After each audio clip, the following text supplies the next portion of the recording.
அறம் செய்ய விரும்பு என்றால் அவ்வை தருமம் செய்யுங்கள். அன்பே தெய்வம் என்றார் பெரியோர் அன்புடன் வாழுங்கள். யாரும் தீமை செய்தாலும் நீங்கள் நன்மை செய்யுங்கள்.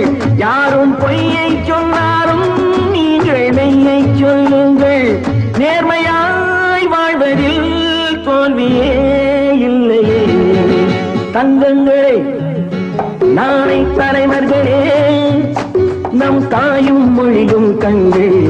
சிங்கங்களே, வாழும் தெய்வங்களே, நம் தேசம் காப்பவர் நீங்கள்.